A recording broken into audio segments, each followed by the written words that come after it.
माझं नाव प्रतीक्षा गायकवाड. मी मनप सॉफ्टवेअरमध्ये as a SQL developer म्हणून प्लेस झाली. पुणेरी पॅटर्न म्हणजे आपुलकीचा हात आणि विश्वासाची साथ, IT करिअरची खरी सुरुवात. त्यामुळे आमच्या चॅनलला आत्ताच सबस्क्राईब करा. आणि मी डेटा अनालिस्ट कोर्स केला होता पुणेरी पॅटर्नमधून. आणि त्यामध्ये मला पायथॉन, SQL आणि पॉवर BIच्या कन्सेप्ट क्लिअर केल्या होत्या. तर मी SQL मध्ये जास्ती म्हणजे डीपमध्ये स्टडी करून मी SQL डेव्हलपर म्हणून लागलेले.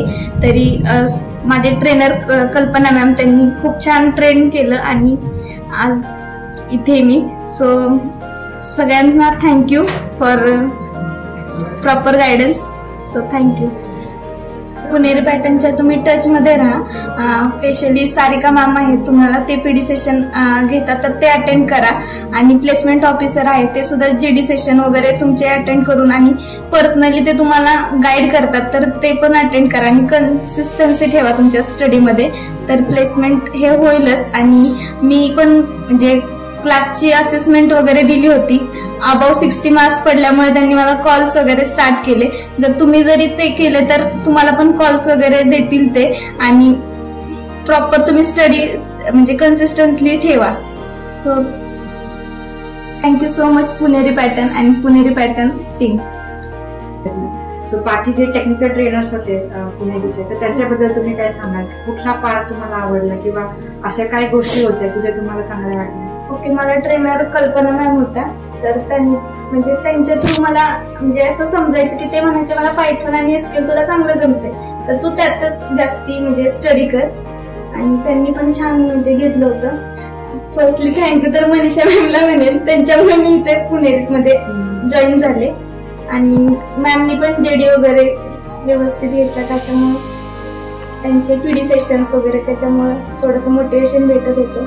सो ओके, चालेल. बरं, आणि आता ओव्हरऑल जर आपल्याला बाकी स्टुडंटला मेसेज द्यायचा तर मग किती महिन्याची जर्नी होती किंवा किती वेळ लागला प्लेसमेंटला किंवा काय म्हणजे कसं किती इंटरव्ह्यू दिल्यानंतर प्लेसमेंट झालं याच्याबद्दल 1-2 लाईनमध्ये बाकी स्टुडंटला सांगू शकतो?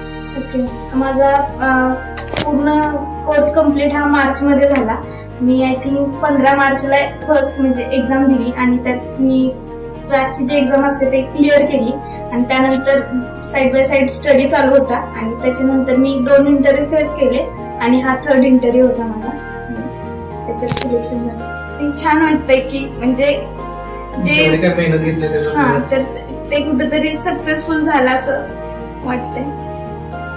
आणि जर तुम्हाला कोणी असा प्रश्न विचारला की आजचा दिवस येण्यासाठी किती मेहनत घेतली त्याबद्दल तुमचं काय आन्सर असेल? ओके, त्याच्यासाठी काही टाइम लिमिट नाहीये. तुम्ही जेवढी मेहनत घ्याल तेवढं तुम्हाला म्हणजे भेटणारच आहे, लवकर भेटेल.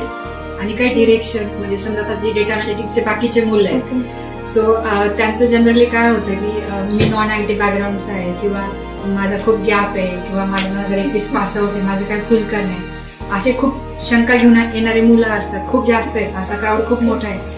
तर मग ह्या सगळ्यांना तुम्ही काय सांगाल की बाबा जर तुम्हाला 3 महिन्यात जॉब हवा असेल आफ्टर तुमचं ट्रेनिंग तर तुम्ही काय डिरेक्शननी मेहनत घेतली पाहिजे, म्हणजे कुठल्या गोष्टीवरती जास्त फोकस केला पाहिजे? IT इंडस्ट्रीमध्ये तरी एज्युकेशन काय मॅटर करत नाही की म्हणजे कोणत्या फील्ड मधून आहे तुम्ही, तुमच्याकडे स्किल असेल तर तुम्ही एंटर करू शकता. आणि जर तुम्हाला DA साठी जर प्रॉपर करायचं असेल तर पायथॉन, SQL हे मस्ट आहे. आणि side by side power BI वगैरे म्हणजे बिझनेस टूल जे आहेत ते पण प्रिपेअर करणं गरजेचं आहे.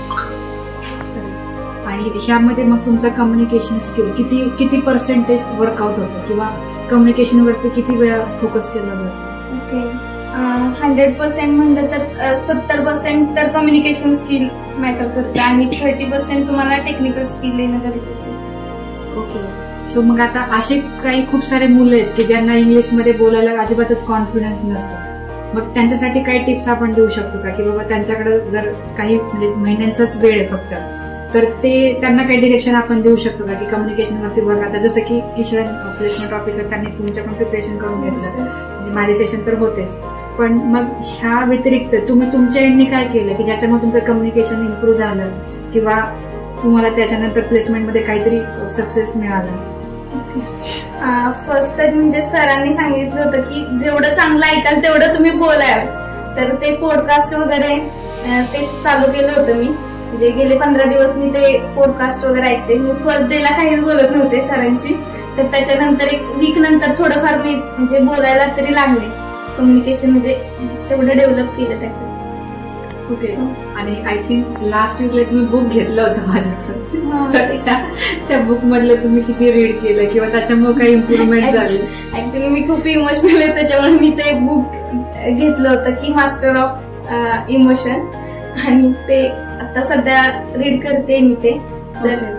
तर आपण कोणत्या कोणत्या गोष्टींनी म्हणजे इमोशनल होऊ शकतो, तर ते त्याच्यात सांगितलं, आणि त्याच्यावरती कसं तुम्ही कमांड म्हणजे मिळवाल, तर ते त्या बुक मध्ये सांगितलेले. तर ते मी आता रीड करते. आता कुठेतरी प्रगतीच्या दिशेने चालल्यात गोष्टी, आणि ती इम्प्रुव्हमेंट जर एवढ्या विदिन वीक लगेच दिसत असेल तर मग ही खूप हॅपनिंग गोष्ट आहे आपल्या सगळ्यांसाठी.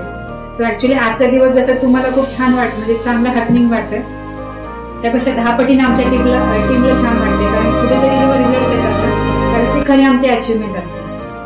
सो आपण एकदा थोडं जोरात टाळ्या वाजून